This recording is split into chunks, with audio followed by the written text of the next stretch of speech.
Fine.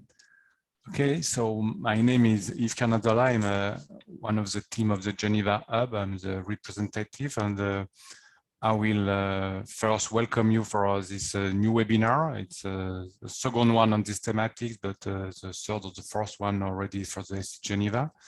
The agenda will be very simple. I will start by a few slides about what does that mean a hub, what does that mean system innovation. Then there will be today one key speaker, Claude Garcia. It will last around 30 minutes. And just after, there will be a very small panel for a bridge between what have been said on the, of course, whole community. I think what we expect during this webinar is to open the floor to people and having an interactivity debate. The topic we decided to cover in a different webinar is around the impact assessment, impact evaluation on impact investing. It's a broad area. There is many dimensions. And today you will see that we choose an angle is how integrating multi-stakeholder in the process on gaming. So what does Geneva Hub? A hub is first it's an e-learning and collaborative platform. It's not just about learning, but what we also want. And it was not so easy during the last couple of months or years. It's also doing.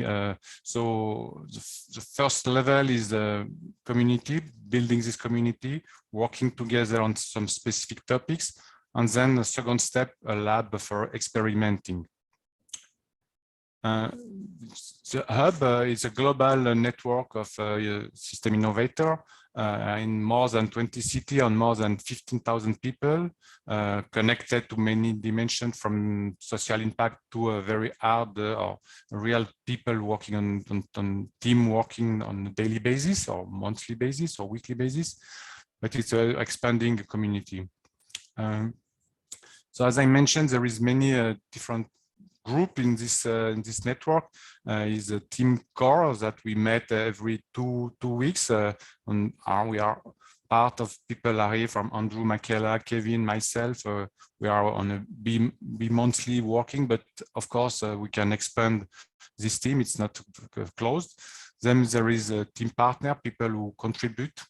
There is a user and there is a follower. That's and it said 10,000, but it's already 15. So what does that mean? System innovation. It's very broad area. There is a system thinking and innovation, and it's called system innovation. And the system thinking, it's not a new world, new topics, but as you see on this slide, there is many dimensions: more scientific, more social network, more community linked. And one of the issues that we want is understand our complexity and how to solve wicked problem. And of course, there is many debate here that about decentralization, about sustainability, leverage point, design thinking. I think we can today discuss many dimensions around it. And you will see that game is a very broad area also to cover these topics.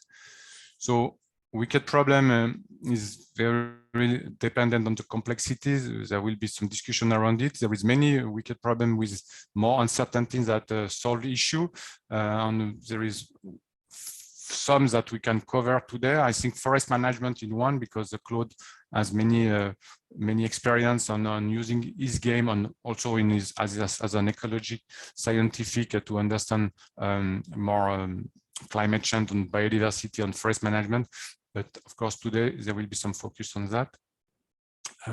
So I will probably just introduce him because I think it's a key speaker today.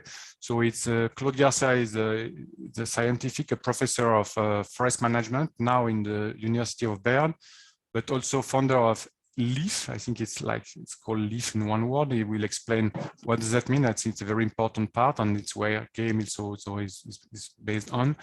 He was still on the ETH Zurich Forest Management Development, president of the Lobby des Consciences, and is expanding that, especially in France, but he will expand, and recently board member of the Scientific Committee of Access Impact. So without further notice, I think, Claude, the floor is yours. I think I will stop sharing my screen. Thank you, Yves. Hola a todos. Hi, everyone. Good afternoon, good morning, depending on where you are. I see somebody's on a rooftop somewhere in India.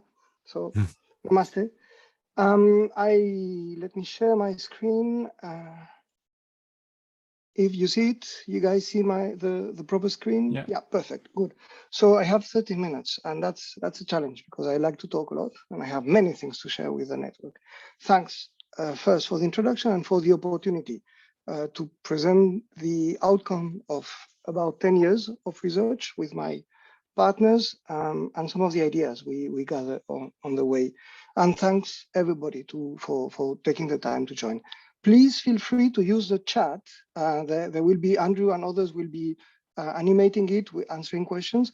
Feel free to use it to identify either striking things, surprises you see, elements you would like to share, or questions you have. And this will be used either at the end or afterwards, after we close the session. So you all have the chat window, and let's see how that works.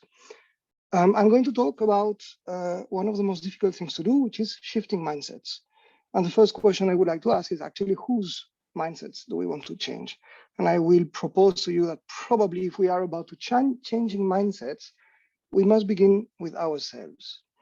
I don't want to spend too much time on who I am. You can look at that in the social media, but just a few highlights. Because I've been an ecologist and I have specialized in tropical forest management over my entire career for 20 years now. I've been publishing scientific papers about what's going on in the field, in the tropics, but not only, also globally. I've been also taking an active role in the public debate whenever I could, whenever I had things to say about the global deforestation crisis we're going through, how it contributes to climate change, to the biodiversity erosion, and how it's linked also to poverty. So scientific publications, general public, TED Talks, everything that can allow some of the ideas we have in the lab to actually be useful for society. I have 3 hats, and all 3 are complementary and interesting. Academic, with my role at the University of Applied Science in Bern at ETH Zurich, where I'm a professor of these topics about forest management. I am the CEO and founder of a startup, a spin-off from ETH actually called LEAF, where we promote the methods I'm going to present here. And I recently took also the presidency of an NGO, a French NGO called Le Lobby des Consciences, whose aim is to be a catalyzer for the ecological transition. So how do we change society? Not by staying in the lab. The lab is required because we need ideas, but we also need to engage with companies, we need to engage with the economy, and we need to engage with the citizens and the civil society. So all 3 hats. My life is a mess. Okay, so without further ado, 2 essential pillars of my philosophy, because we're going to talk philosophy, even if I'm a tropical ecologist. I follow this sentence by Spinoza. It is one of the fundamental components of how I see the world and how I interact with it. Not to laugh, not to cry, not to be angry at what people do, but to try to understand them. This is the entire basis of my approach to others. And I hope it will be yours for these 1 hour and a half that we are through. Sometimes it's very difficult not to laugh. Sometimes it's very difficult not to be angry, but always keep that in mind. The second one, I like this philanthropist saying, strong people don't put others down, they lift them up. This is essential if we are about to engage with people, if we are to engage with citizens, we are to engage with fellow humans, not to press them down, not to tell them what to do, but to lift them up, to bring them and to give them the capacity to decide by themselves the future they want. These 2 essential elements are the foundation of my approach. And for the last 10 and 15 years, I must say, I've been going from bad news to bad news. First, from what I could gather in the field, documenting the loss of biodiversity and the loss of tropical forestry. This is Manga Bay, which is one of the most important outlets for environmental news, and just in 2019 published this tropical forest loss decade. And I don't need to tell you, you know that already, that when if you work in tropical forest, if you work in climate change, you know, every year, you know that the Earth Day will be one day earlier. You know that the IPCC reports will come, the dire warnings of scientists to humanity will keep coming. And it's been like that for at least 30 years. So it's quite depressing, I have to say. Remember, not to be angry, but try to understand. This we published in 2020. It's the curve of the deforestation rates. So it's not the amount of forest, is the loss of forest per year. So it's akin to a speed of change. And not only it's not decreasing, it's actually increasing. So we are losing faster and faster tropical forest. And despite the Bern Challenge, despite the New York Declaration of Forests, despite the UN, despite all the policy events that are happening and all the commitments that governments, companies, powerful individuals are making publicly, we are not doing what is required if we are to change the trend on deforestation. So this adds to the depressing side story. This little drawing was published in 2007, and I saw it then, and I thought it was funny. The scientist in the white coat saying, "Hey, we're destroying the Earth." Simple, bold case. And then in front of him, two guys, boomers, probably old white male with lots of money, and say, "Oh, can you actually make it so we can actually work with this instead of having to change?" So that was in 2007, and I was younger. Now I'm reaching 50, and the diagram, this drawing is still relevant, and it's less funny, but it is always as absurd as it was. And if I cannot understand this drawing, if I cannot make sense of what it describes, then my actions will not be efficient. And in 10 years, I will be the one with the bald head and the white coat, still saying the same elements and still missing the point. Okay, so with that, I want to bring one more element to the picture, and I want to talk about greenwashing. I want to talk about greenwashing because it keeps coming up. It keeps coming up whenever people make statements about things they want to change in a system, in tropical forestry, but in everything that touches ecology, as long as green is, there are other forms of washing. This picture, I took it from yesterday television.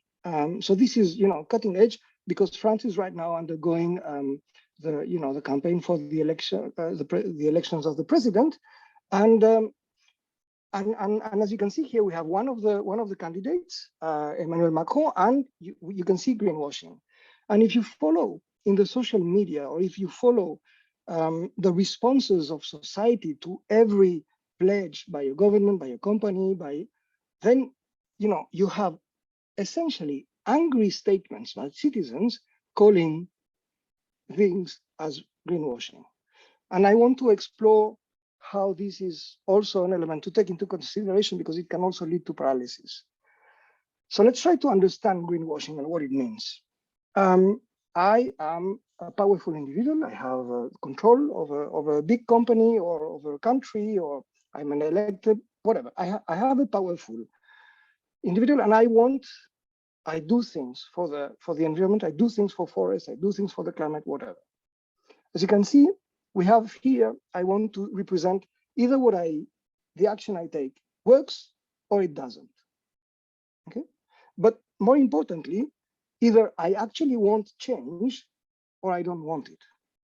Now, if you keep these two dimensions in mind, then greenwashing belongs to this category. I am, making a lot of money with what I'm currently doing. The last thing I want is to change. So what I'll do will not work by design because I don't want it to work. That's where greenwashing belongs. And then everybody who is complaining about greenwashing, effectively what they say is that they want to shift from this angle where things don't work and people don't care to things that work, transformation that happens, and people that actually want this to happen. And this movement from down there to up there is remarkably difficult. And what do we do with those that are here?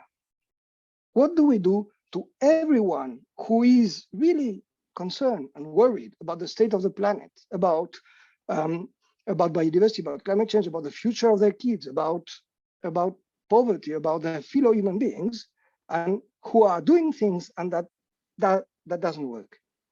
What do we do with them, and how do they feel when we tell them they are being greenwashers? Can you imagine how unfair this is?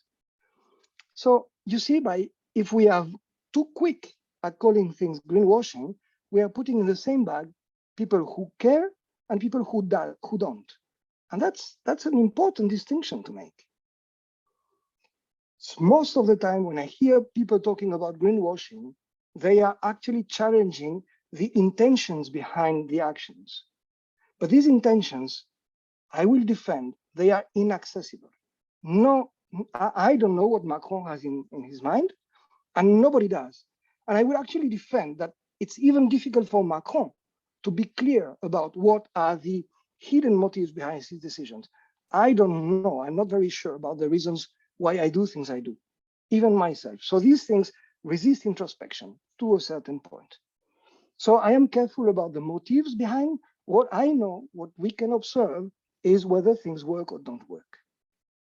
Okay, so if I want to understand this, if I want to understand the reasons for the systemic gridlock, if I want to understand why we keep failing at transformation, I don't need to look at remote sensing imagery. I don't need to look at balance sheets of companies. I don't need to look at legal texts or constitutions. I need to enter the minds of the people that make the decisions. And that's remarkably difficult. But that's what I invite you to do now with me. Let's try to develop a full theory of mind of people making decisions in a topic that is of interest to me, which is the environment. A theory of mind, if you're not familiar with what it is what I think others think, to make it simple. Babies develop a theory of mind when we are at the age of about 3. Before that, they don't necessarily make the distinction between the things they know and what the others know.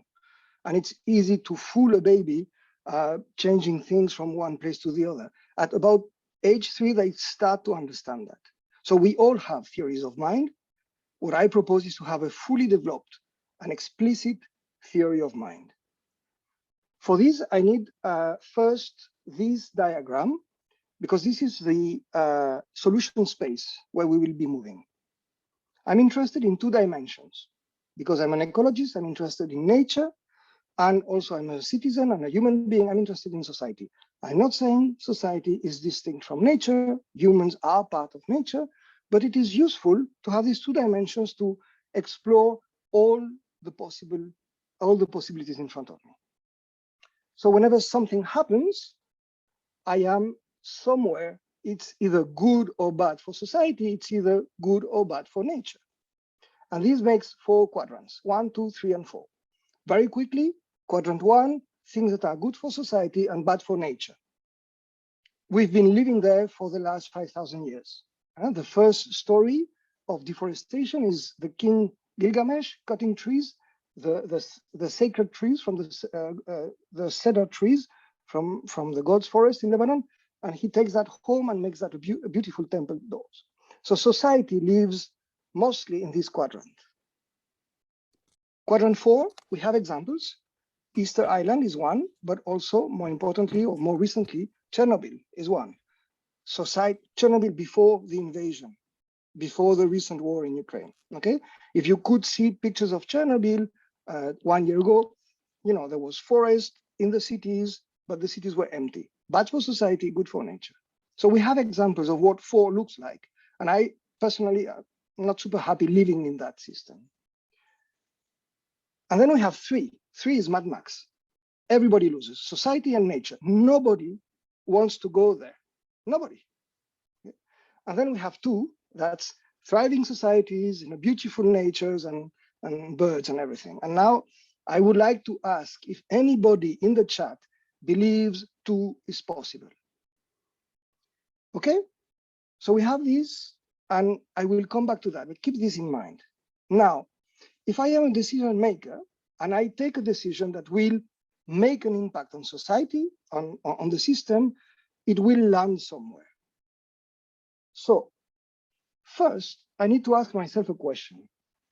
Have I heard that there is a problem? Have I heard there is something called climate change? Have I heard there is something like biodiversity erosion? Have I heard, have I heard there is a problem? Because if I have not heard about it, I belong to a certain category of decision maker, which we call the uninformed. I don't know it's a problem. I don't know it's an issue. There's no chance I'm going to change what I'm doing because I just don't know it's a problem. Now, if you think today with climate change, is almost everybody has heard it's a problem. Almost everybody knows there is something going on. But if you look at another topic, if you look at COVID, we were all uninformed in 2018. Okay, so this is not only about climate change. This is about how change happens in society. If you've not heard about the problem, you are uninformed, your actions will not lead to a transformation. If you've heard about the issue, then you have a second question. Do you believe in it? Is this real to you? And with climate change, with biodiversity erosion, a lot of people still today say, no, I don't believe in it. And then I belong to a category of decision makers called the deniers. They don't accept the reality of what is being described. They don't accept the causal relationship that scientists are producing. So no, for them, it's not real or it's not happening because of what scientists do. Deniers will not be the ones who will lead the transformation. They will actually fight and resist the narrative because it goes against their beliefs. Good. With the accumulation of first-hand evidence, specifically 2019, Australian fire, Californian fire, Colombia, Amazon. So first-hand evidence and the accumulation of reports by scientists and the consensus of scientists, it is becoming difficult to actually continue disbelieving in this, but still. So most of us now have heard it's a problem, and most of us believe it's a thing, it's real, and it's happening because of the things we do. Then decision makers are confronted with another question. Do I care? Does it matter to me? And here, most of us say, no, I don't care. I have more important things to do. And we call these decision makers occupied. Now, this is a big bag in which many different people are here.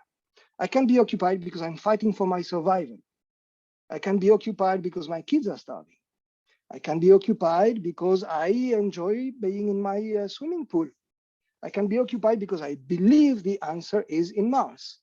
So you see, there is here, there are many different motivators, but everyone who is unoccupied has more important things to do than to actually look for solutions here. They will not devote time, resources, attention to solving the problem. We call these decision makers occupied ones. And increasingly since 2019, we now see another category because we have now decision makers who heard about the problem, who believe it is true, and who say, yes, it matters to me. It matters to me enough that I am willing to put time, resources, and attention to that. It matters enough that I'm willing to change myself personally. But that we're not yet still out of the woods. Because then the final question, can I do something about that? Can I be efficient here? Do I have the means to do something about the problem? And if you look at the problem, the way I look at them from a global perspective on the issue of deforestation, on the issue on climate change, very few of us have said yes to that question. We are not able to do this. We are concerned. We are upset. We are angry. We are suffering eventually from cognitive dissonance, but we don't see how to make the transition happen. It's not in our hands, right? These ones, their willingness is not in question. What is lacking here is the means. What is lacking here is a strategy. And that's us. That's essentially society today is made of uninformed, deniers, occupied, and concerned. In there are various degrees and proportions. And as long as we are all we are all in these four categories, the transformation will not happen. The systemic gridlock will stay in place. Some wouldn't know about it, others will fight to maintain it, others will be busy doing something else, and the last ones will say, I don't know how to do about that. But if you follow me, you can see that there is the intellectual possibility for a fifth kind of decision makers, which we call the architects. The architects have heard about the issue, accept, believe in its reality, have the value, make it a priority, and identify the proper strategies, and they have the means to make the change.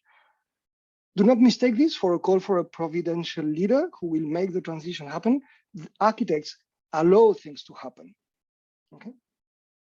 So now let's look at what this means. With this, we have a full, complete theory of mind of anybody confronted to the issue of environmental change. And it's a problem of awareness, access to information. It's a problem of beliefs. It's a problem of values. And it's a problem of strategies. And you don't talk about information, beliefs, values, or strategies in the same way, with the same tools and the same methods and the same approaches. It's just not the same conversation you need to have. So it's very important to know who are you talking with. Second thing, look at these two lines. The red line, I call these doors. These are the doors to transformation. Information, a new scientific paper says, hey, look, there's something called an ozone layer and it has a hole in it, okay? Information only crosses the first threshold, the red line, but it doesn't do anything about the beliefs, the values, and the strategies behind that, okay? Yet, in order to have transformative effect, decision makers need to go all through these different gates, logical gates, until the green door in order for the transformation to happen. And that's one of the limits. And that's why how I understand now the drawing about the scientists saying we are destroying Earth. This is information, but it doesn't say anything about the beliefs of those in front. It doesn't say or do anything on the values and priorities of those in front. And it doesn't say anything about the strategies to make the transition happen. So information, scientific information can open the red door, but you need other tools to go all the way through the green door. And of course, where is greenwashing here? Greenwashing belongs here to actions taken by the deniers and the occupied. Certainly not from the concerned ones, because they want to make it happen. If we look at the strategies people can deploy, everybody can stay business as usual, everyone. It just, you keep doing, nothing changes. If you're a denier, you can actually start fighting and suppressing, or it's too expensive, you don't care, you keep business as usual. If you're an occupied, you might not want to fight or suppress because you actually believe it's true, but you will give it to others, you will circumvent, not now, later, you will delay or you will find loopholes. If you're concerned, you're protesting, you're in the streets, you're demanding change, or you're pledging and these pledges don't work. And only the architect has the choice to make the transition happen. Only the architects transform the system. Remember that two dimensions I told you about. It's useful to then to see how a decision maker moves in this space. The uninformed is not even aware there's a space. The denier only considers one thing that is in his interest or her interest. They move in a unidimension and they don't accept that there is a second dimension of interest. The occupied ones, they move into the dimension, they want to move in what matters for them, so which is the y-axis, and they see the damage to nature as a necessary evil. Okay, it's sad, I like the pandas, but I have more important things to do. They do not believe to exist. The concerned ones, because they are upset, because they're angry, because they're worried, they are willing to undergo discomfort. They are willing to explore quadrant 4, and they don't believe also that the two exist. Or actually, They believe that the path to 2 is via 4. And only the architect believes and looks actively for the scenarios in 2. If you put all these together, society moves as the result of the, if the arrow length is the strength of the decision maker, you sum all these vectors together, and then you see in which direction your system is moving. And it tends to be mostly in 1, unless you bring enough people that are pushing for 4, and that's not necessarily good news. Problems. There are planetary boundaries, and we are getting close to them. We're not sure where they are. In some cases, we are damn sure where they are. And if you continue moving that direction, you will end up in 3. Another problem, there is what I call the nightfall boundary. That nightfall is in reference to an Isaac Asimov story, where society completely vanishes. So you cannot destroy enough infrastructure or damage society without risking unrest, poverty, misery, and war. So there is a nightfall boundary also. You need to stay away from these 2 boundaries. And if you mix enough people that are occupied and denier and people that are concerned, that actually takes you to 3, where nobody wants to go, because it is easier to destroy than to create. And a more difficult element, even if you bring an architect in, if the power is not enough, if that person doesn't have the clout, doesn't have the energy, doesn't have the resources, your system is still in the wrong pathway. So not only do we need more architects, but they need to have more power.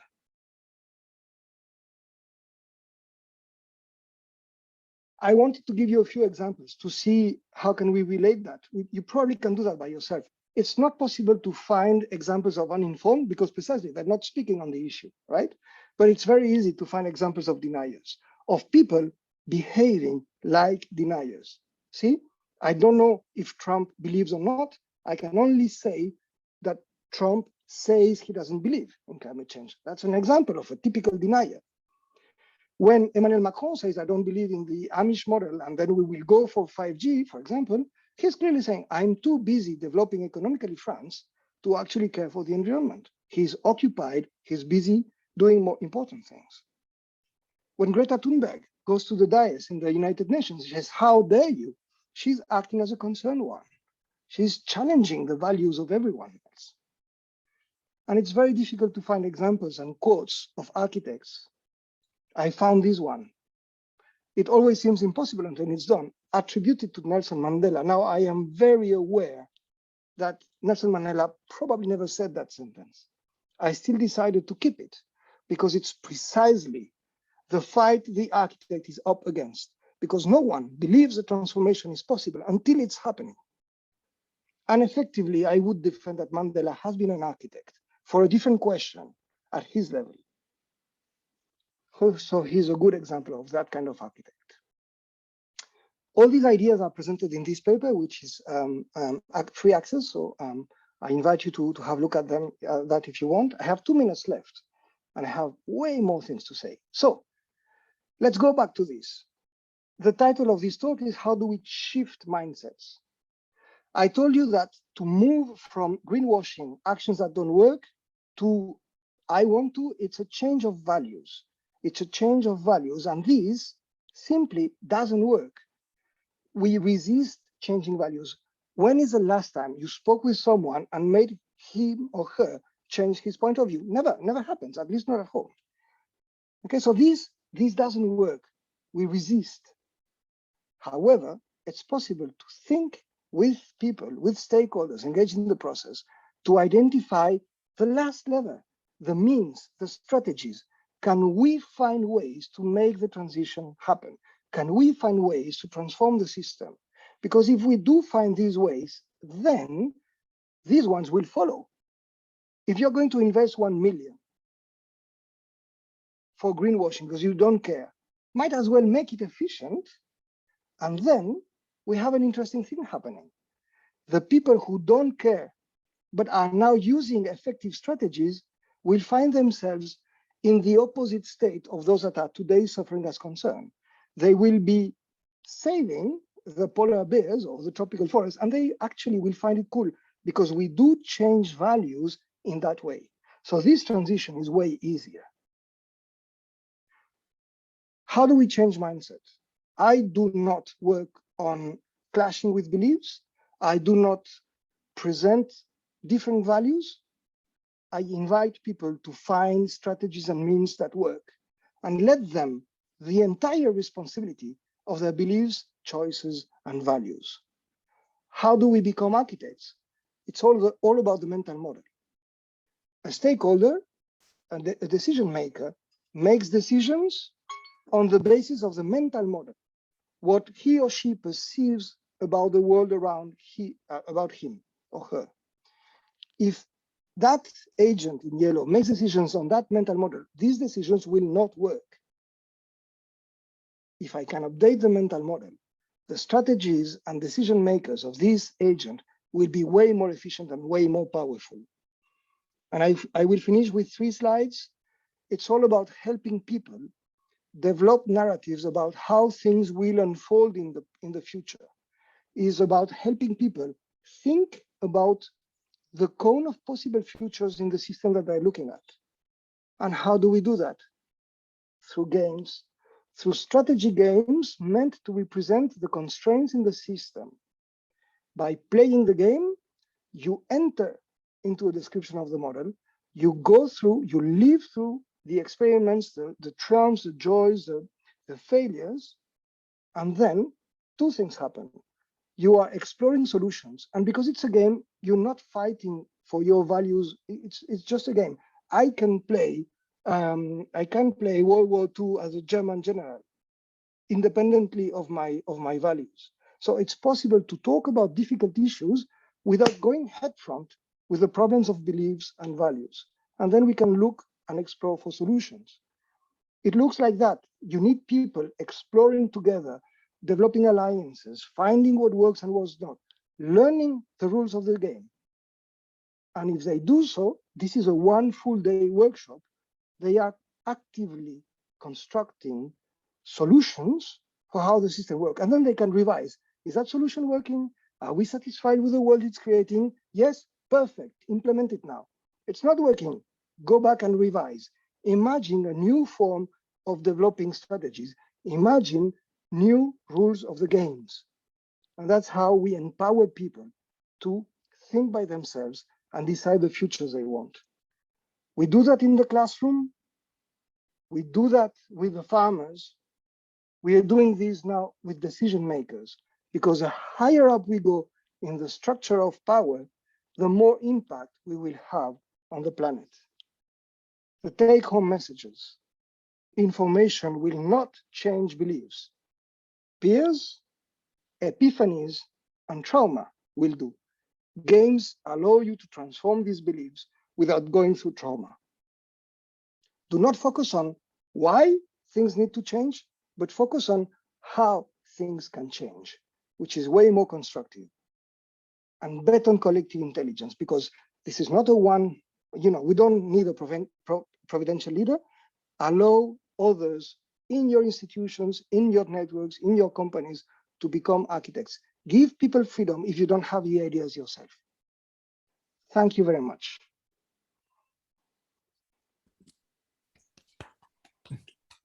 Okay, so thank you, Claude. I think Andrew will now to ask for some people some question.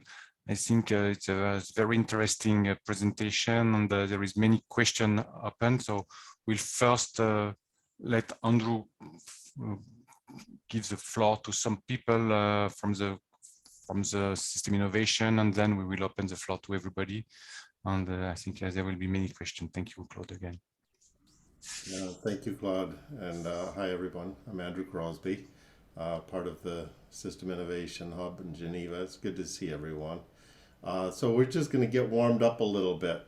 We have a few people who volunteered to get us warmed up. So not presentations, just something to get us going. So let me call on a few people if I will. And maybe we can ask Kevin, who's part of the hub, to give us a word, and then after Kevin, we'll go to Ulrika, who's with us in India. Kevin, would you like to say something? Well, thank you, Andrew. I don't know if I can say anything, I mean, better than what Claude said during his presentation. I think like games are a really, really interesting way to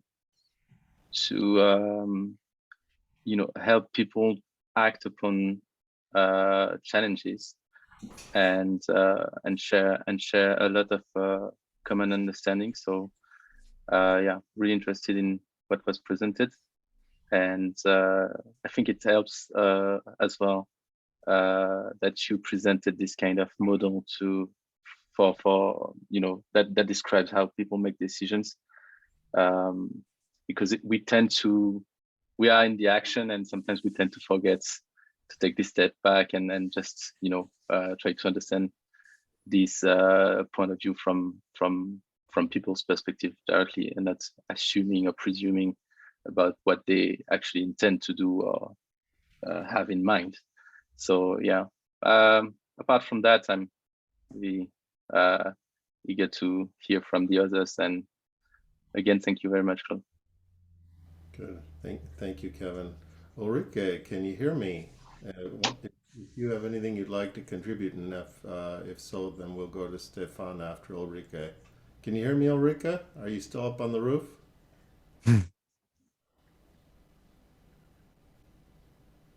Let's see. Okay, she might. Let's see. Well, let's come back. Stefan, would you like to say anything? Well, first of all, a big thank you. And it was very, very interesting. And it's kind of an eye opener to have like this kind of approach so structured for us. So it means a lot.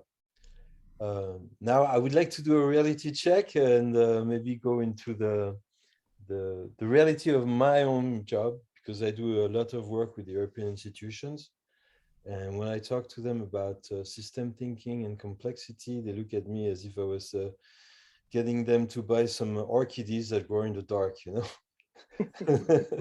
So yeah, I would like, I don't, you know, I'm totally in line with what you just mentioned.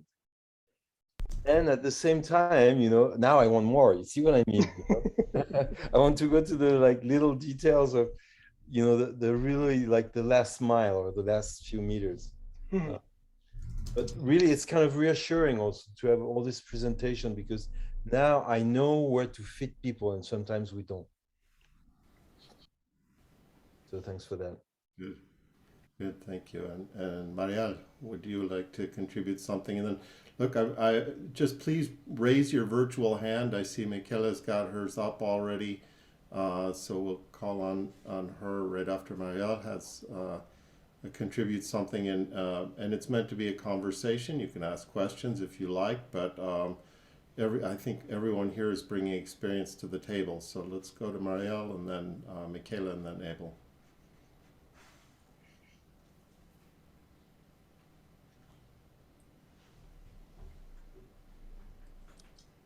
Can you hear me, Marielle?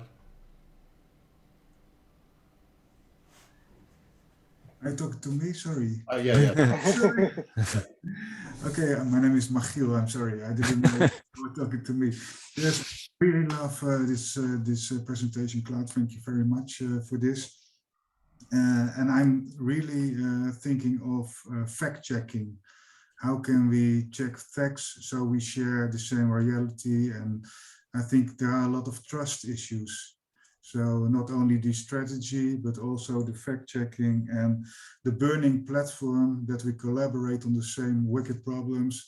I'm really thinking of this fact-checking, because I think this is the most important thing to do, because then we know what is the real problem, and we can collaborate and coordinate this problem. Do you have an answer on this problem? Yeah, and I see Abel is also talking about who does that fact-checking. I will transform this question, because in our processes where we lead the workshops, you've seen in the pictures, who does the game design? And why do I link game and fact? Because the game design is not something that happens in the lab with, you know, thinking, oh, I would like to see that. The games are designed in the field with the stakeholders. It's called participatory modeling. So we ask questions to people, and people say, these are the actors in the system. and the actors give you the players in your game. These are the resources in the system, and the resources give you the tokens in the game. And these are the interactions in the system, and this gives you the rules in the game. So the games, for these processes to work, the game needs to actually represent the constraints people face in the field, else you're wasting people's time. Worse, you can give them wrong ideas. So it's collective. I actually use collective intelligence, and we really build on the accumulated empirical observations of people. I have never used these methods in war zones, in situations where people are actually killing each other. So I don't know. But often we don't fight so much about facts as we fight about what the facts mean and why do we choose to represent these facts. It's easier to agree on how many people attend a meeting. It's easier than to actually say it's important that more people join here, or I want my meeting to have more attendees than yours. So it's easier to build agreement on the world that there is, that on the world that we want, on the world that we, that should happen. That's all about values. So what we do is that we build agreement using the game. When you play the game, you discover it. If it talks about something you will recognize this. Yes, yeah, okay, that my life looks like that. These are the problems I'm facing. And these are quotes that we consistently have in our workshops. Then the game is useful. And on the basis of that agreement, yes, this represents the world as it is currently, even if I don't like it, then we can move on together exploring solutions. Good, thank you. So let's go to Michela, and then Abel, and then we'll come back to Ulrika. Go ahead, Michela. I have so many questions. I'm here. I will try to pack them all in one. I think the purpose of games, and I'm sure Ulrika will agree with me on that, is to create common ground and common values, and to exchange on a given universe we're deciding to play on. A game needs rules, and these rules need to be agreed, right? So how can we agree to play a game with collective intelligence if we do not agree on the values that are behind? That's my first question. Yep. And second question is, I do marketing and I'm also a biomimicry practitioner, which means I am very much fascinated by functions. Yep. And I realize that gaming has this function of collaboration by exposure to other people's thoughts or value system. Where is the function of the game leader in your game? Is there a game leader that sets the rules, or do the rules emerge as in a complex adaptive system? So those are my two questions for now. The question about values, I will take again another example because I just have it in front of my cupboard. I can play a game that talks about World War II, representing the Axis or the Allies. It has nothing to do with values. It's a representation of how, and I can actually, make a team win, which goes totally against who I am. So playing a game is not so much about agreeing about the values. The victory conditions give you the values. You win this game if you kill everyone. I don't want to play that game. Our games do not have victory conditions. That's a key element here. People are actually asked at the end, do you consider you won the game? And I have seen sessions people say, yeah, I won the game, perfectly happy. Everybody looking at them says, no, you lost, because we no longer work with you, we no longer trust you, and look at what you've done around you. So that's how we deal with values in the games. You can come to play as long as you see these as a valid representation of the forces at play. You can play. And then you bring your values, and maybe they will change, maybe they won't, but it's up to you. That's the first question. The second question, the role of the game leader. So we don't use game leader. We have leaders, players that become leaders because they talk more, because they are more innovative, whatever. What we do have is facilitators or game masters, if you want. They are there for two purposes: to make sure that people can go through the process of learning the rules. These games are complex. They're not, it's not Candy Crush. So they are here to help people learn the process. They are here to help the game go smoothly. And they also here in case conflicts happen between players. You know, some people, it's not unheard of, you know, rage attacks during game sessions. So people are, some lessons can be tough to take. So we have facilitators to help through the learning process. Facilitators and game masters, then normally not part of the game. Good, thank you. So, Thank you very much. yeah, thank you. Let me go to Abel, and then we'll go Ulrike, who's waiting, and then Lisbeth. Okay, Abel, you have the floor.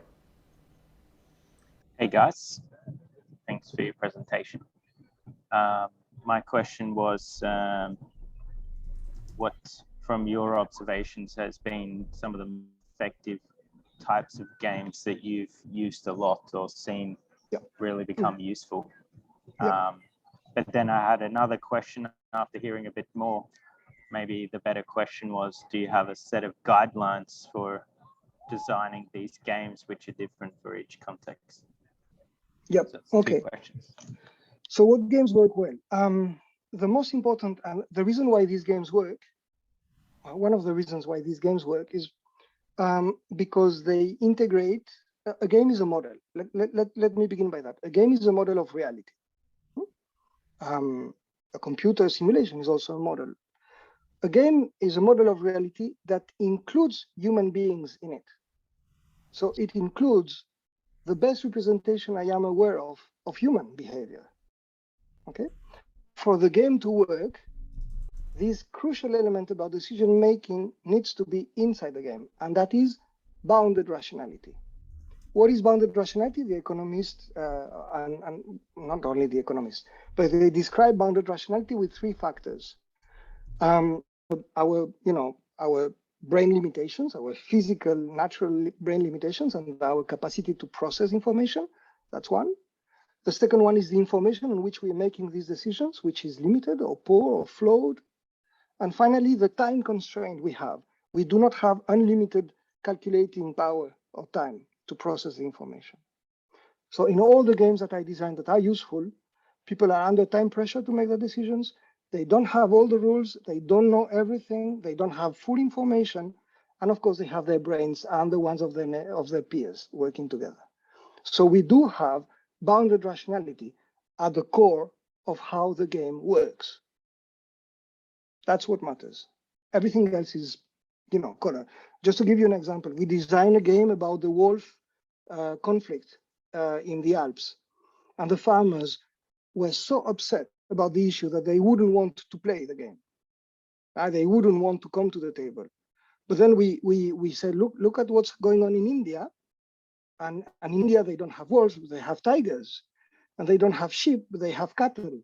And yes, you do have farmers, but they have a mustache in India, and they do like that, right? So then we created a game about tigers and cattle and Indian farmers, and we brought it to the farmers here in the Alps, and we told them, look at how are they dealing with the problem over there, and the farmers playing it as if they were Indian farmers said, oh, it's funny, looks like our problem with the wolf, and voila. You have stakeholders talking together about a problem using collective intelligence.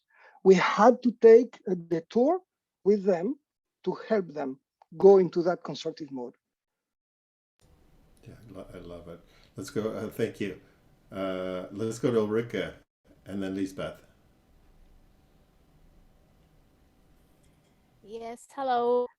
You might not be able to see because at night it's on the rooftop. We hear you. And you hear me. Also, I have to apologize. I briefly fell asleep because it's quite late here now and we get up very early. I'm here in this eco village. But, anyway, I was following the discussion here, and I do work a lot with games. I invent games for collaboration and communication. I come from sign language linguistics and from the deaf culture, where a lot of the things we do in games, like sitting in circles and having visual prompts around, etc.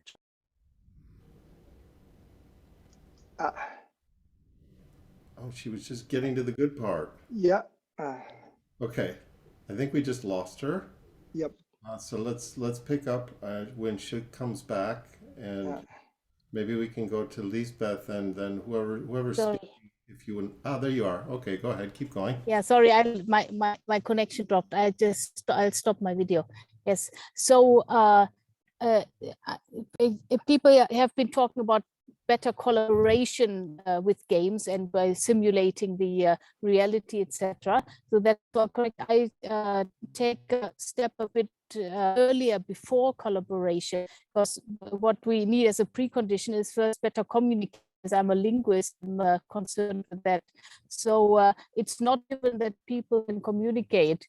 In fact, there are so many ways to not communicate well. Everybody has different communicative cultures, and just sit together and talking together around one in circle is sometimes not common at all. So this is something where games can really help, because you have the shared.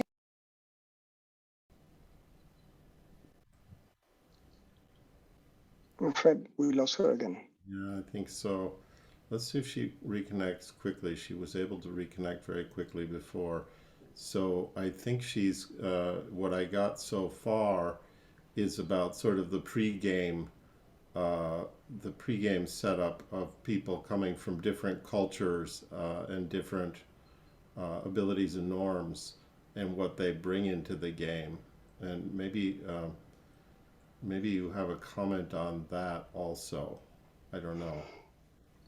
I'm not sure it was a question or a comment she was making. If you don't have a comment, or if anyone has a comment, because yeah, anyone who's got experience with that, yeah. So what I know is that all societies have games, but one of the more challenging effects that we have is how societies decide to represent or not randomness. You know, the hand of God. In some societies, that's a no-go. And that's one of the limits of these approaches. But then you can also design games without randomness. Mm-hmm. You just need to make sure that the information is not perfect, and you can still have something which is very constructive and doesn't violate very important elements or pillars of the culture you're interacting with. Yeah, good. I guess if I reflect on my experience anyway, here in Geneva, you can really get in some different directions depending on where people are coming from and their dominant culture. So I think that's an interesting observation. Let's go to Lisbeth. Sorry to keep you waiting, Lisbeth. We'll go to Lisbeth and then Eve after Lisbeth. Yeah, no problem. Thank you. It's the first time that I joined this community, and thank you very much, Claude, for your very interesting presentation. I'm working in education, higher education and research in the Netherlands. And actually we also developed I don't call it a game yet. It's more a method where it's I think quite similar what you were explaining, Claude, but we are now in the process of making, first of all, a digital version so that we can play it internationally with online. And the second thing is that we are trying to make it more gamey. And I would love to get your input on that, if that's possible. So maybe after this I can connect with you and to get some input. And the other thing that I wanted to share with you is that we are planning to develop a FUCA capability explorer and FUCA stands for volatile, uncertain, complex, and ambiguous. So dealing with a FUCA context. And I find that very important for my students, at least, to somehow measure how are they dealing in a FUCA context. Can we measure it? Can we attach all kinds of assignments to that, and then so that they can improve themselves on operating, navigating in a FUCA context. And I'm interested to know whether there are other people interested in exploring this together. That's my question. Good.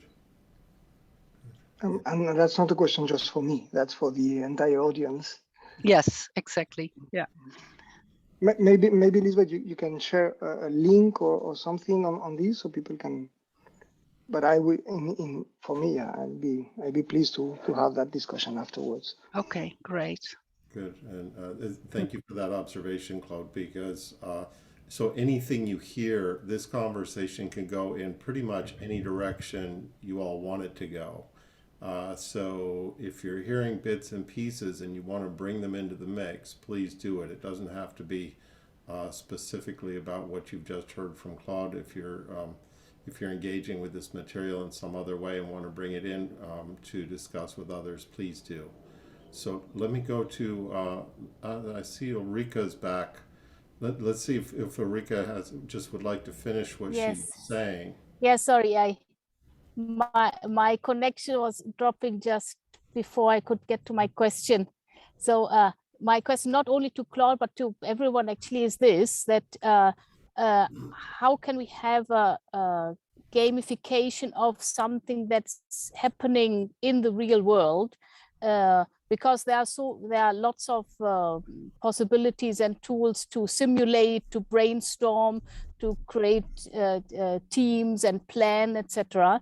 And really many good tools are there. But once we want to move into a real world action, then I don't come across many good tools where you can have games while a diverse team from different sectors is already engaged in some action together. You can support this process with gamification that runs in parallel. And I'd really be interested to know whether anybody has experience with such. Claude is raising his hand. Maybe you have some experience in this. There is an important distinction to make, because there are many games out there and many of us use games, but then you have games and games. And what I have presented to you is the opposite of gamification, and that needs to be understood. What is gamification? Is taking elements from game and bringing that to real life to foster a change in behavior. I'll give you an example. My kid doesn't like to brush his teeth, so I buy a toothbrush that sings a little tune when you're shaking it, and after 2 minutes it will say, "Ha, bingo," and then you have little stars. That's a gamey thing to make sure that my kid is frantically, moving. So it's about fostering a behavior that is not natural with elements of games. What we do is the opposite. What we do is that we invite the real world into a game with having the more complex yet manageable representation of the world in the game session. People are playing the game, and in the game they develop and they invent strategies, alliances, or new rules. And then as they come out, they can apply these if they decide so. It's the exact opposite, philosophically and in practice. Yes, I understand you, but I'm asking exactly after people come out. I think some process that works in a gamified way so that people's emotions, imagination, etc., can keep being stimulated in the way that can happen in serious games. Something like this should continue.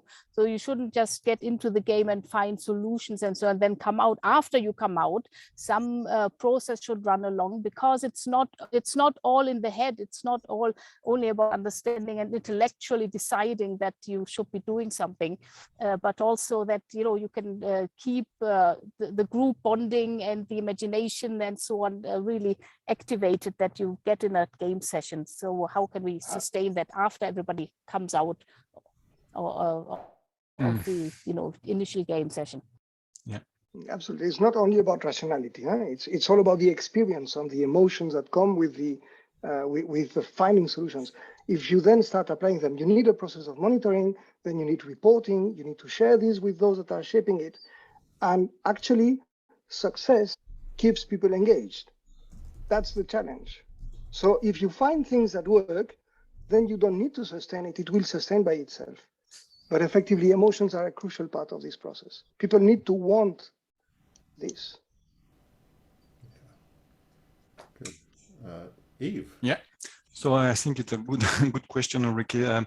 First, I will just mention that when we work with this multi-stakeholder context-based solution, it's important that the stakeholders are well defined and are involved from the beginning of the design. So the game, for in this case, it looks like a key actor to start to better design. But when we talk about value, I think what is important is when there is this value chain of impact in a systemic way or system thinking, there will be winner and loser when we increase the number of stakeholders engaged in the process.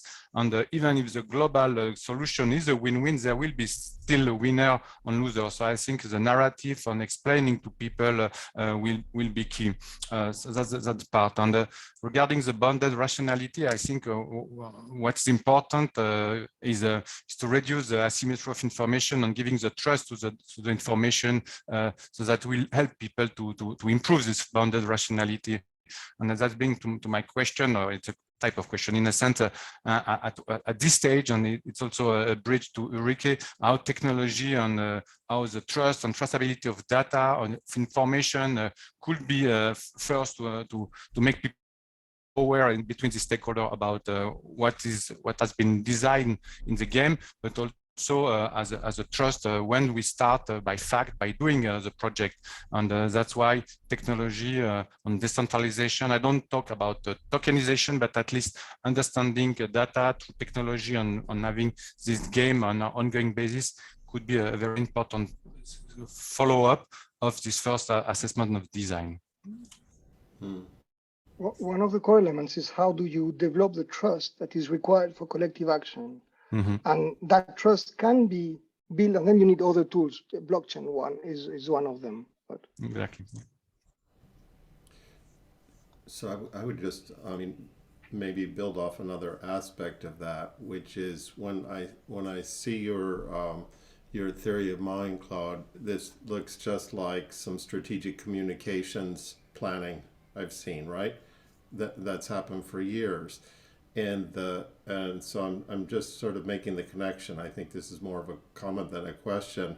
The people are starting to figure out how to take that kind of viewing of stakeholders and connect it with data resources. So the world of strategic communications is also becoming much more sophisticated on that human emotional side that can be translated into data. So I'm just curious where you see that going. This is maybe the most important question we need to ask once we've heard the theory of mind, because as you can see, it's a series of logical gates that all of us move through, and we have powerful interests and powerful reasons for people who want to take you left turn instead of the right turn. So there is an entire economy designed to keep us in certain boxes and prevent us from moving to others. The same way, there is an entire ecology of people wanting for you to move from one box to the other. It's very important to understand that. So having the decision makers, the archetypes, clear in mind is only the first step. we then need to talk about the logical gates and how do you reinforce? When do you need to bring information to people? Where do you need to fight fake news? How do you feed the social media with this information? How do you shape in society the equivalent of the Galton table? If you are an individual and you drop there, tack, tack, tack, tack, tack, where do you fall? Where these logical gates are actually shaped by the algorithms we use, by the media outlets that we look at, and this is essential to have that in mind. Yeah. But at least having the theory of mind clear in mind is, I believe, a good step, good first step. Yeah, excellent. Thank you. I see Kevin has his hand up, so let's go to Kevin, and then I'm inviting anyone who hasn't spoken yet. I'm pretty sure that almost everyone here is involved in some aspect of this work. So I saw Mukesh had questions also, that at least he had questions in the chat, didn't he? Okay. So let's go to Kevin, and then let's come back to Mukesh. Thank you, Claude. Thank you. Yeah, it's kind of question or remark regarding what we were discussing so far. Is I do think there's something really interesting about transposability of experiences and knowledge. And this is what games are really good for, that they bring up some experience that we know we can relate to, and we can at least try to transpose to other contexts. And by being like in teams and with other people, we feel like we are not alone in that process. So this is something I'm really interested in. And for those who don't know, there's something called soft spaces, which is something that has been developed in policy planning, I do think. And this is something that you can find in literature. So if you look for soft spaces, you will find some interesting thing. It's about this idea of working. I'm sorry, the dog just wanting to go in the. Yeah, yes, it's more urgent than the session. Sorry, and there's this notion of soft spaces, and it's about how people can work together outside of the formal systems and create shared understanding, and then discuss how they can act upon formal systems, because formal systems, as you said, Claude, they tend also to put us in the boxes and don't let us necessarily go outside of those boxes. And sometimes we feel like we have to change the system to actually change ourselves, but it's not always true, right? So it's kind of a relationship, and so as soon as we have enough people trying to do things differently, then the heart system, the heart space, what they call the heart space, can change as well. And so it's about creating this shared understanding outside of those formal systems, and then bring back actions within the formal systems where everyone found agreements. And so this is maybe related. Well, I do feel like it's highly related with what we were discussing, and it's really interesting. And I think there were a question about measuring, and I feel like as soon as people played with the game and find ways to act upon certain challenges, and then they go back to their reality, they have to find themselves a way to assess the progress towards the change they want to see. And so this is something that you have to put in place as well during the end of the game, is how people feel they can measure their progress towards the kind of change they want to see, and say, yes, we are heading in the right direction, and keep up like some kind of rhythm of being in check with others that play the game. You have you need this kind of rhythm within the system, so you know that you don't lose track of what should happen or what you hope should happen. Yep. Right. So that were two remarks. Thank you, Kevin. And you actually bring an element which I didn't cover here, the notion of meta game. So let's say that I lock you up in a workshop for 3 days, and we play one game, and then we see a certain outcome, and we are super satisfied with what we've done. Great. Except 3 days before, a same group like you found a way better solution. you would be happy to find out about it, right? So what we do when we have repeated game sessions, when they are comparable, this is extremely powerful, because not only people can realize that the assumptions that they had were, they were actually thinking with their hands tied, and others by chance or because they were more creative or in a better mood or whatever, they found a better solution that really creates, it's possible to go in that direction. It's possible to go that far. Let me just show you an example. I'm sharing one slide. You see it. Here you have a metagame. This is a figure we show at the end of a game called Planet B. We've played this game for now 10 years, many sessions, and every triangle is a session on 2 indicators of success, precisely what you were saying earlier. On the x-axis, it's an indicator of ecological success. On the y-axis, an indicator of society success. So you see, it's actually the translation of the theoretical diagram I showed you, but with that indicators, things that can be measured up. And imagine you are this session here.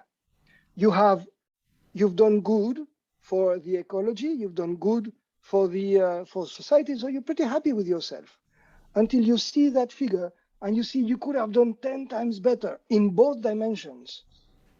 Oh, how did they manage that? And then you really start thinking, and that's extremely powerful. And that's how we really build on collective intelligence. Fascinating. Mukesh had something. Mukesh, would you like to add anything? Or I know you put a few things in the chat. Would you like to say anything? Or Claude, do you have any response to what you heard from Mukesh? So Mukesh was asking the question about the stakes. You would not play poker the same way if you're playing with matchsticks or with $10 million, right? We all know that. We would definitely not play the same way. So of course, because it's only a game and it's only tokens, it's possible to take risk. It's possible to say, who cares? I don't. Whereas in reality, you would never do that, obviously. But actually, this is good because this enables people to explore a wider range of possible futures. First thing.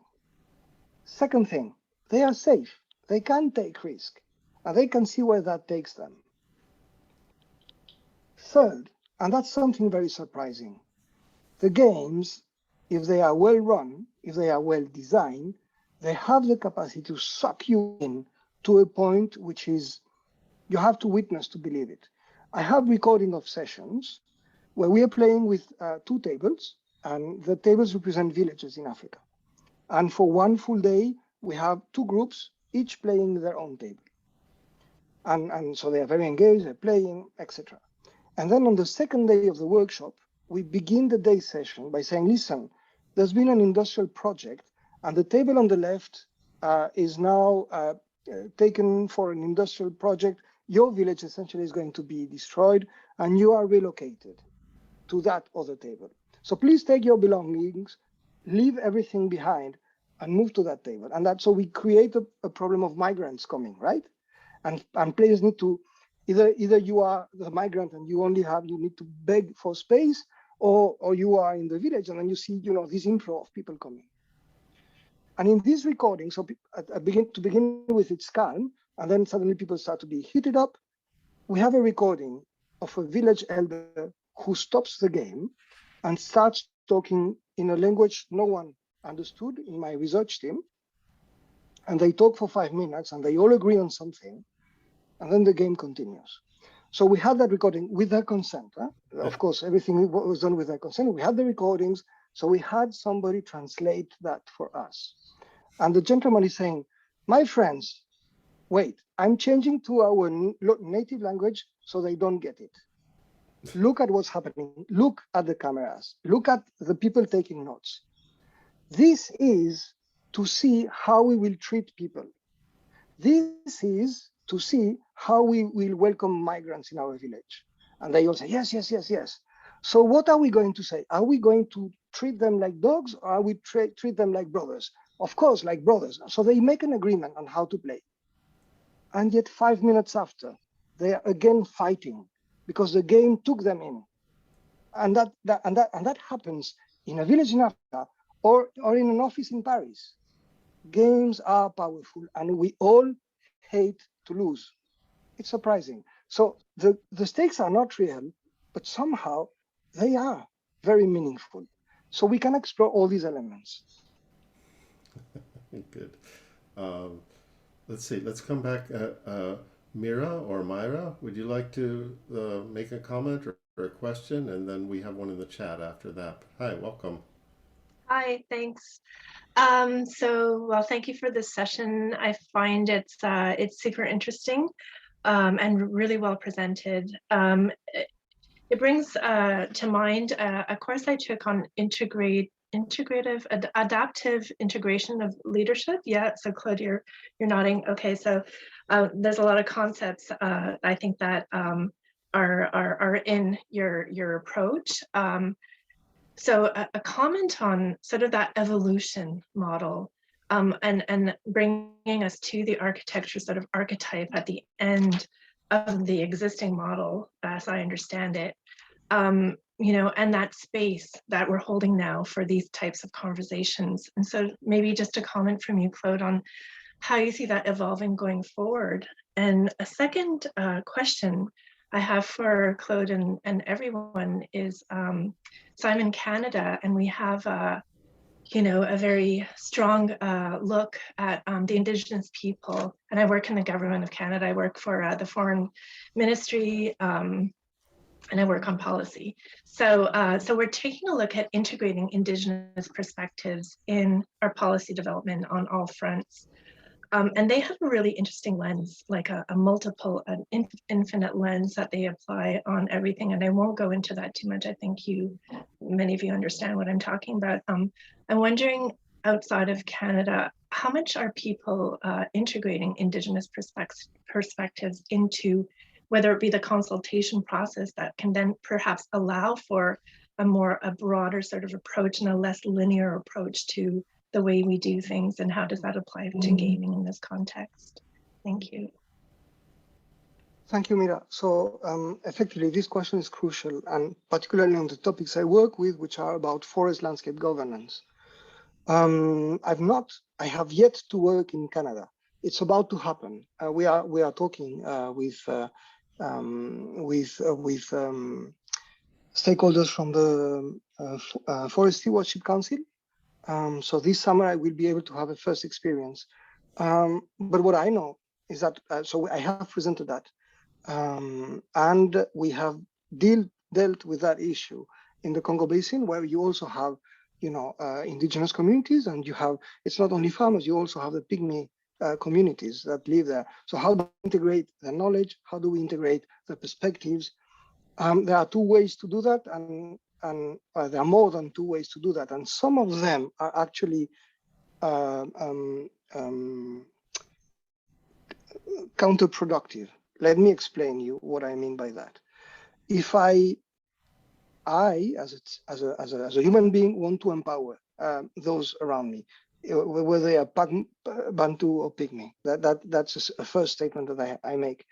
But I don't want to create a game where the Pygmy has the same capacity as the Bantu, unless this is a reality.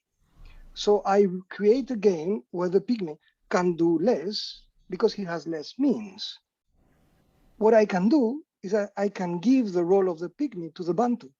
For example, just to talk about this ethnic difficulty, I can take something which is less powerful or less striking, but I can give to a corporate head the role of a small-scale producer.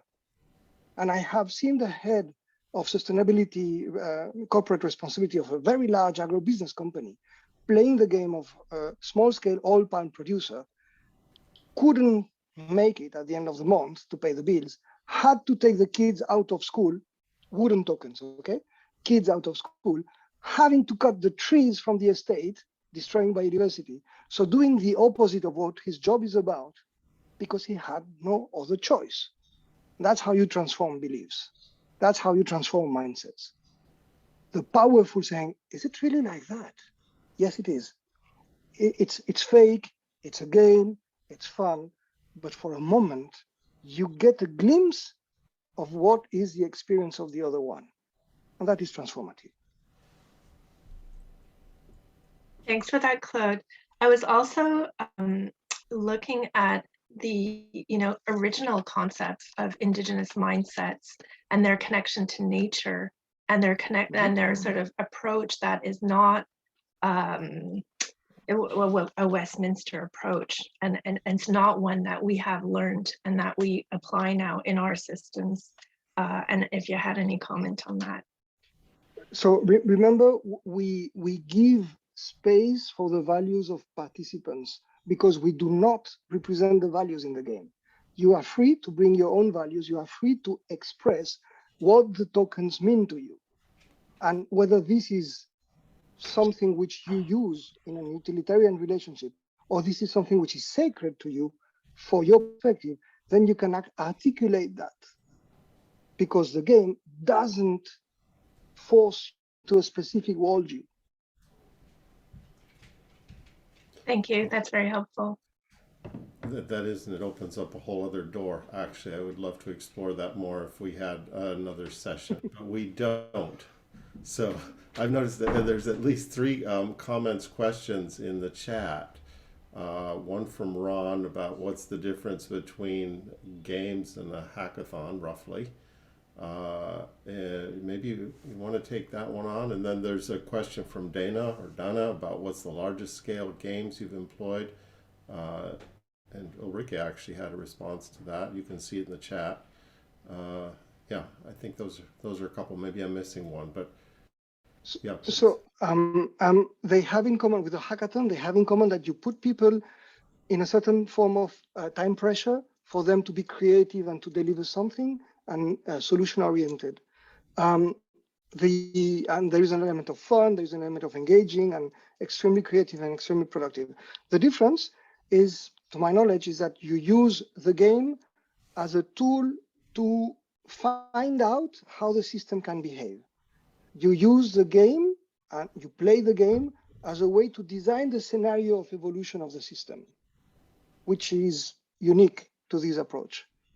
Else, you just, I can play chess with my mind, but it will not be a very good game. If I play a chess with a board and tokens, then the game will be structured. So that's maybe the big difference I will make. Using the game as a support to explore how the system can evolve and develop scenarios. Sorry, the last other question? one was on the scale and repetitive or repeating games. So we already know you repeat games, but how about scale? Okay, so and that was a revelation for us. For a long time, this method was used at small scale in a village in France or in Africa. Small scale, couple hundred people. But then we understood that there's nothing that prevents us from making a game about the management of the entire Congo Basin, which we have done actually. We have a game that covers the entire Central African Basin, and we explore how mining and logging interests compete with the local communities and the conservation NGOs and the local governments. There is nothing that ties this method to a specific scale. And one of my hopes or dreams or plans is to bring this up to the United Nations as a tool for the COP to be more constructive when they design scenarios. There is nothing that restricts this to small scale and farm and village level. Just to give you an example, we're currently doing a project with, again, the Forest Stewardship Council. The aim is to use games to imagine what landscape governance can look like when we are dealing with the large, intact forest landscapes. And these are the biggest forests on Earth. They are in Cimmeria, in Canada, in Central Africa, and Brazil. So we are using games to have that kind of discussion at that scale. And that's global. Yeah. Lovely illustration. We're just about at the end of our time, folks. And unless anyone has burning questions, I think I would like to thank Claude for a fantastic presentation, for people pitching in and really good observations. It's been really fun. Thank you, Claude. And Eve has put in the chat how you can join the Systems Innovation Hub, Geneva Hub, and you'll get connected to the rest of the Systems Innovation as well. People are welcome to join. It doesn't cost anything. You'll meet bright people like us, and maybe some others. So, yeah, please feel free to join us. Eve, anything else you want to say before we sign off? Yes, we just have a bi-monthly, which used to be called lunch, but it will more an apéro because it will start at 6 p.m. So there will be bi-monthly, but you will find information about if you want to join. The next one will be in 2 weeks. So we'll just to adapt the timeline because it's still at 12, but it's at 6 p.m. Yes, and thank you. And in those sessions, we're still looking and exploring ideas for additional sessions around impact evaluation, engagement, and complex systems. So if this triggered any ideas in your mind, please contact us or join our one of our bi-weekly sessions. You'd be most welcome. They're casual. Okay. And do help me and spread the word. Yeah, thank you, Claude. And this is being recorded, so I think we'll put it on the Systems Innovation platform, YouTube channel. YouTube channel. Okay, all right, great. Okay,